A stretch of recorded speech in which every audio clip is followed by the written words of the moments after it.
ঢাকার ব্যস্ত অলিগলির ভেতর লুকিয়ে আছে শত শত বছরের এক গল্প, একটি স্থাপনা যাকে ঘিরে জন্ম নিয়েছে বিশ্বাস, বিতর্ক আর ঐতিহ্য।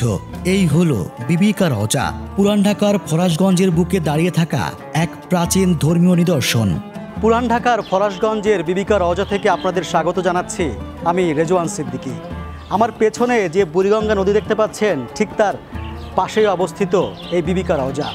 এখানে হজরত মুহাম্মদ সাল্লাল্লাহু আলাইহি ওয়াসাল্লামের মেয়ে হজরত ফাতিমা রাদিয়াল্লাহু তাআলা আনহার গায়েবী প্রতীকী রওজা আছে।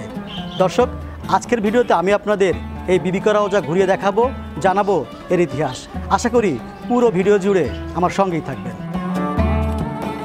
তিনতলা এই ভবনের নিচতলায় রয়েছে এক প্রতীকী রওজা, খাতুনে জান্নাত মা ফাতেমার গায়েবী মাজার। প্রচলিত বিশ্বাস অনুযায়ী এক অলৌকিক কাহিনীর সূত্রেই এর জন্ম। মনি বেগম, তিনি ছিলেন মা ফাতেমার গভীর ভক্ত। এক রাতের স্বপ্নে তিনি শুনলেন, তোমার শোবার ঘর পরিষ্কার করো, সেখানে আমার রওজা খুঁজে পাবে। আতঙ্কিত হলেও নির্দেশনা মেনে চললেন মনি বেগম। তার সেই স্বপ্ন সত্যি হয়। ঘরের ভেতর দেখতে পান একটি সোনার নির্মিত মাজার। উনি অনেক পরশগার ছিল, কোরআন পড়তো, নামাজ পড়তো। পরে ওনাকে রাত্রেবেলা স্বপ্ন দেখাইছে, এই জায়গাটা পরিষ্কার করো, আমি এখানে মাথা তুলে যাবো, আসতেছি, আমি মা ফাতেমা। তখন উনি গুরুত্ব দেন। পরের দিন সকালে দেখে যে এটা গম্বুজের মতো উঠে গেছে। পরে জায়গাটার পরিষ্কার করে পরে এটাকে সংস্কার করা হয়। এরপর মনি বেগমের পুত্র আমির খান ১৬০০ সালে এই জায়গায় একটি স্থাপনা নির্মাণ করেন। তখন ভারতবর্ষের শাসক ছিলেন সম্রাট আকবর। সেই থেকে এই স্থাপনাটি পরিচিত ছিল বিবিকা রওজা নামে।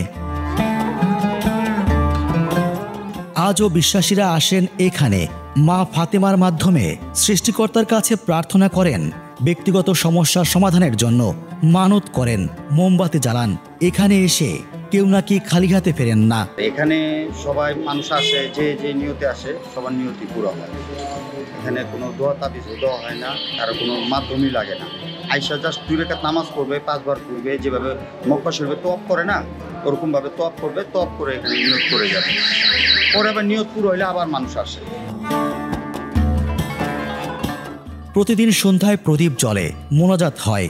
হিন্দু, মুসলিম, খ্রিস্টান বিভিন্ন ধর্মের মানুষ একসঙ্গে প্রার্থনা করেন। তাদের বিশ্বাস ভিন্ন কিন্তু আশা একই। এটা হলো প্রদীপ, এটা মানে 5 জনের নামে প্রদীপ জ্বলে। হ্যাঁ, আর এটা চিরাকি, মানে এটা সবার নামে নামে ইটা আগুন দেয়। মানে আপনার এই যে এটা আছে, এই যে আগরবাতি, মোমবাতি, এই যে আগরবাতি মোমবাতি, এইটা হলো প্রদীপে, মানে এটা হলো আগরবাতি, এই যে এখানে লাগায়, এটা আগরবাতি।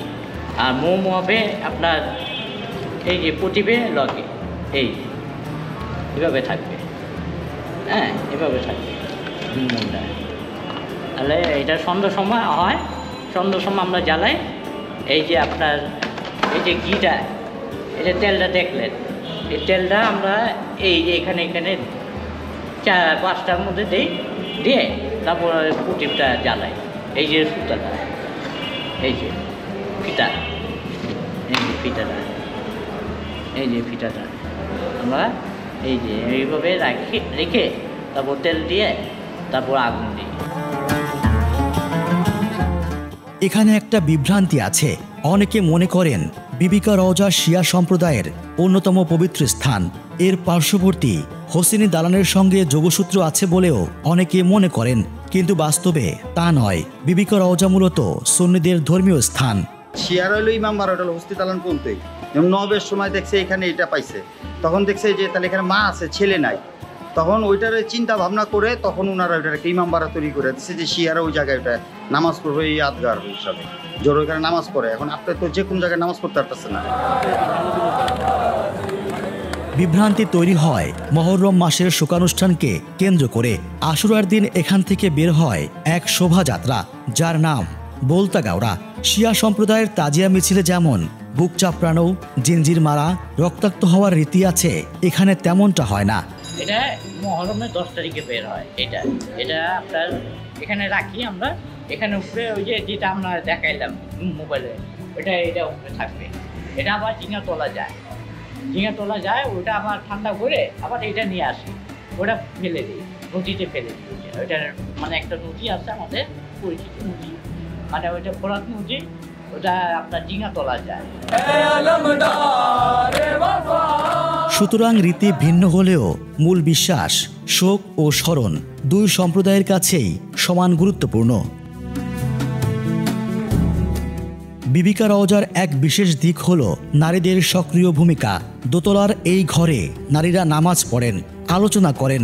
প্রতি বৃহস্পতিবার তারা জমায়েত হয়ে 10 বিবির নৈতিক শিক্ষা নিয়ে বয়ান শোনেন, আলোচনার শেষে নামাজ আদায় করেন। গিলাফ পরিবর্তনের কাজও নারীরা করেন। বছরে 12 বার গিলাফ পরিবর্তন হয়, কিন্তু পুরুষদের এই দায়িত্ব পালনের অনুমতি নেই। রওজার ভেতরে রয়েছে কয়েকটি প্রতীকী নিদর্শন। ফিতার মতো লাল সবুজ কাপড়, সবুজটি ইমাম হাসানের, লালটি ইমাম হোসেনের প্রতীক। পাশে আছে পিতলের পাঞ্জা। ভিডিওটি দেখার পর হয়তো প্রশ্ন জাগবে, এখানে সত্যি কি মা ফাতেমার রওজা আছে, নাকি এটি কেবল বিশ্বাসের গল্প? এর উত্তর নির্দিষ্ট নয়, কিন্তু ইতিহাস, বিশ্বাস আর সংস্কৃতির মিলনস্থল হিসেবে বিবিকা রওজা পুরান ঢাকার জন্য এক অমূল্য নিদর্শন।